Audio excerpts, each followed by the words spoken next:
애플의 개발자 행사 WWDC 2024에서 많은 분들이 궁금해했던 애플의 AI 전략이 공개됐습니다.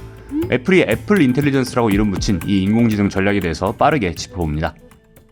안녕하세요, 이재원입니다. 이번 애플의 연례 개발자 행사 WWDC 2024에서 무엇보다 이목이 쏠렸던 곳은 첫날의 키노트였습니다. 글로벌 빅테크 가운데 인공지능 기술이 가장 뒤처진다는 평가를 받는 애플이 드디어 인공지능, 특히 생성형 AI와 관련된 서비스와 기술을 선보일 것이란 예상이 많았기 때문이죠. 그렇게 시작된 키노트, 예상대로 애플은 AI를 꺼내들었습니다. 물론 이번에도 AI, 그러니까 Artificial Intelligence는 사용하지 않았습니다. 대신 애플 인텔리전스라는 의미에서 AI를 제시했죠. 언어 유희이긴 하지만 흔한 인공지능이 아닌 하나의 브랜드를 제시하겠다는 애플의 고집이 엿보이는 장면이기도 합니다. 특이하게도 다른 빅테크나 인공지능 기업의 발표처럼 인공지능 그 자체에 대한 이야기는 거의 없었습니다. 그러니까 어떤 언어 모델을, 어떤 멀티모달 모델을 개발했다거나 패러미터가 몇 개라는 얘기는 없었죠. 대신에 늘 애플이 해왔던 대로 애플의 고객들이 어떤 경험과 혜택을 얻을 수 있을지에 대해 집중했습니다. 그래서 발표를 보면서 굉장히 애플스럽다라는 생각을 했고요. 또 한편으로는 기술적으로 눈에 띄는 혁신이나 다른 빅테크들을 압도할 만한 성능을 보여주고 있다는 느낌은 전혀 들지 않았습니다. 그러니까 애플이 치고 나온다 이런 인상은 없었다는 얘기죠. 그럼에도 한편으로는 챗GPT 등장 이후에 길을 잃었던 것 같은 애플이 드디어 가야 할 방향을 찾은 것 같다는 생각이 들었는데요. 내용들 간단히 보시죠. 그럼 애플이 내놓은 애플 인텔리전스, 즉 AI는 어떤 특징을 가지고 있을까요? 우선 AI는 기본적으로 전 세계 22억 대에 달하는 애플의 디바이스와 여기 설치된 앱에서 활동합니다. 그리고 이 디바이스에 10억 명이 넘는 애플 이용자들이 남긴 데이터를 재료로 작동하죠. 그럼 어떤 일을 하느냐? 애플은 AI의 능력에 대해서 랭귀지, 이미지, 액션, 컨텍스트 이렇게 넷으로 소개했는데요. 간단히 말해서 인간의 언어와 이미지와 행동을 이해하고요. 이를 바탕으로 개별 이용자의 맥락에 맞춰 서비스를 제공하는 일을 합니다. 그러니까 이메일과 캘린더의 텍스트를 파악해서 누구를 만나는지 이해하고 사진을 보면 그 사람이 누군지를 알고 그 사람과 함께 했던 일이 무엇인지를 기억해서 일정을 잡고 할 일을 알려주는 단계까지 나아간다는 것이죠. 결국 AI의 핵심은 애플 생태계 안에 떠돌고 있는 이용자의 데이터를 적극 활용해서 이용자의 인공지능 경험을 비약적으로 높여주는 데에 있다고 할 수 있습니다. MS나 구글에 비해서 인공지능 성능 자체는 밀릴 수 있지만 인공지능을 자사의 OS에 완벽하게 통합해 수준 높은 인공지능 서비스 경험을 보여준다는 계획이죠.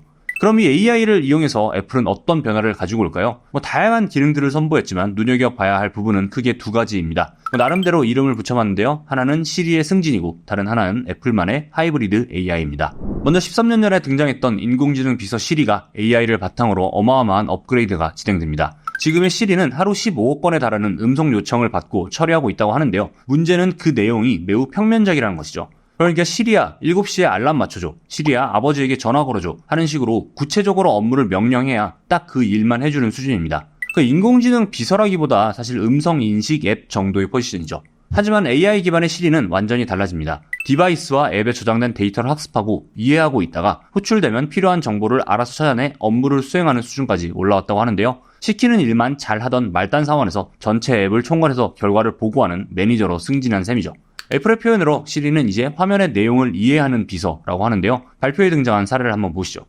회의가 늦어져서 딸의 연극 공연에 제때 도착하기 어려운 상황이라고 해보겠습니다. 지금의 시리에게 딸의 연극에 늦으면 어떡하지? 라고 물어본다고 가정하죠. 시리는 물론이고 챗GPT나 제미나이와 같은 챗봇은 굉장히 범용적인 대안을 내놓습니다. 제가 실제로 챗GPT에 물어보니 출발 시간을 잘 계산하고 집에서 나가기 전에 티켓을 확인하세요. 이런 누구나 할 수 있는 말을 해주네요. 물론 오랜 시간 대화를 나누면 다르겠지만 지금 상황에 크게 도움은 되지 않습니다. 하지만 AI로 업그레이드된 시리는 어떤지 볼까요? 우선 시리는 저의 전화번호부와 문자 메시지를 확인해서 누가 제 딸인지를 파악하고 이해합니다. 그리고 며칠 전에 딸이 보내준 공연 관련 포스터를 확인해 장소와 시간을 체크하고요. 다시 제 캘린더로 돌아와 지금 진행 중인 미팅이 언제 시작했는지, 그리고 이곳이 어디인지, 그리고 지금이 몇 시인지를 확인해 공연장까지의 이동 시의 교통 상황을 예측해서 알려주죠. 발표에서 나온 장면은 여기까지인데요. 조금 더 상상을 해보면 자동으로 딸에게 문자 메시지를 보내 늦을 것 같다고 얘기를 해주거나 아니면 제가 원한다면 택시를 불러주겠죠. 바쁜 와중에 메일 앱, 메시지 앱, 택시 앱을 제가 직접 왔다 갔다 할 필요 없이 이제 정말 말만 하면 되는 것인데요. 이런 식의 인공지능 비서를 앱 에이전트, 그리고 이들이 작동하는 방식을 통칭해서 라지 액션 모델 혹은 LAM이라고 합니다. 앱에 남아있는 다양한 정보를 개별 앱의 인공지능이 아니라 하나의 인공지능이 찾아다니면서 확인하는 개념이 앱 에이전트이고요. 이런 정보들을 활용해서 이용자의 행동 패턴을 학습해 앱 에이전트가 한 가지 앱 또는 여러 앱을 넘나들면서 대신 행동, 즉 액션을 취해준다는 개념이 LAM입니다. 2024년 초부터 제시된 개념이긴 한데요. 애플이 이번에 이를 제대로 보여줬죠. 물론 애플은 앱 에이전트나 라지 액션 모델이라는 말을 쓰진 않았는데요. 애플이 WWDC 초대장에서 AI에 대해 액션 팩트, 한국어로는 액션 블록버스터라는 표현을 쓴 것을 보면 애플이 얼마나 앱 에이전트인 시리와 시리가 만들어낼 수 있는 액션에 무게를 두고 있는지 짐작할 수 있습니다. 지난해 출시한 아이폰 15 프로 시리즈에 액션 버튼을 탑재해 물리 버튼으로 시리를 실행할 수 있게 한 것 역시 이를 대비한 것 아닌가 합니다. 이외에도 애플은 시리의 앱 에이전트 기능을 여러 선보였는데요. 운전면허증 정보를 입력해야 하는 상황이 오면 알아서 시리가 모바일 신분증 앱에 들어가서 운전면허증 정보를 긁어오고요. 또 어머니를 모시러 공항에 가야겠는데? 라고 말하면 시리가 어머니와의 메시지를 확인해 항공편을 확인하고 실시간 비행기 추적 앱에서 항공편의 위치를 확인해 비행기 도착 시간을 알려줍니다. 그리고 지도 앱을 켜서 이동하는 데까지 걸리는 시간도 알려주고요. 이런 앱 에이전트 기능은 초기에는 애플이 직접 개발한 앱 위주로 작동할 전망이긴 한데요. 바로 개발자들을 위한 API를 공개할 예정이라고 하니까 애플 생태계 안에서 시리가 접근할 수 있는 앱들이 늘어날 것이고요. 시리의 권한이 점점 커지고 시리가 보여줄 수 있는 액션의 수는 더 늘어나겠죠. 그리고 이런 관점에서 볼 때 이번에 관심을 모았던 오픈 AI와 애플의 협력은 좀 애매한 부분이 있는데요. 시리를 챗 GPT가 대체할 것이라는 일각의 전망과는 달리 애플은 GPT-4 기반의 챗 GPT 역시 앱 에이전트 시리가 접근할 수 있는 하나의 하위 앱 정도로 넣어버렸습니다. 이용자가 검색을 요청할 때 챗 GPT의 답변도 하나의 선택지로 받아볼 수 있는 정도이죠.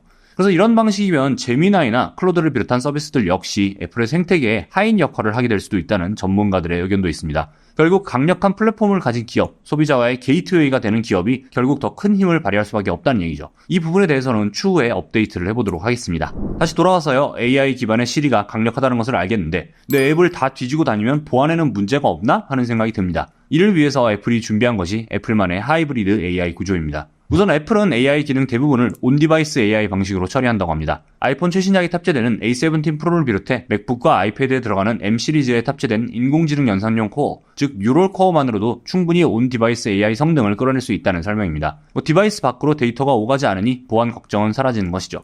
하지만 애플도 온디바이스 성능만으로 모든 인공지능 기능을 수행할 수 없다는 점을 인정합니다.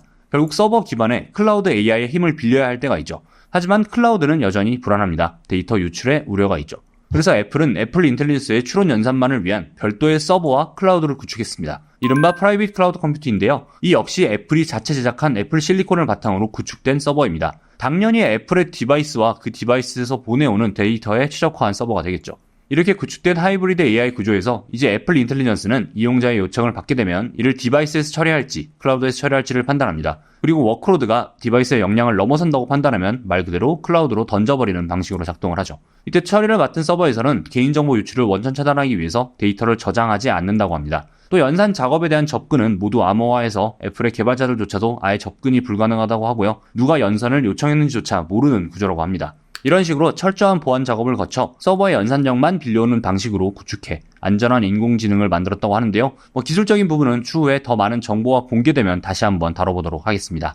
이번 애플의 발표를 보면서 숫자로 드러나는 기술 정량도 중요하지만 애플은 AI가 소비자에게 쓸모있는 서비스가 되기 위해서 뭐가 중요한지를 많이 고민했다는 인상을 받았습니다. 그 답은 결국 맥락과 행동, 그리고 이를 기반으로 한 개인화라는 결론을 내린 것 같은데요.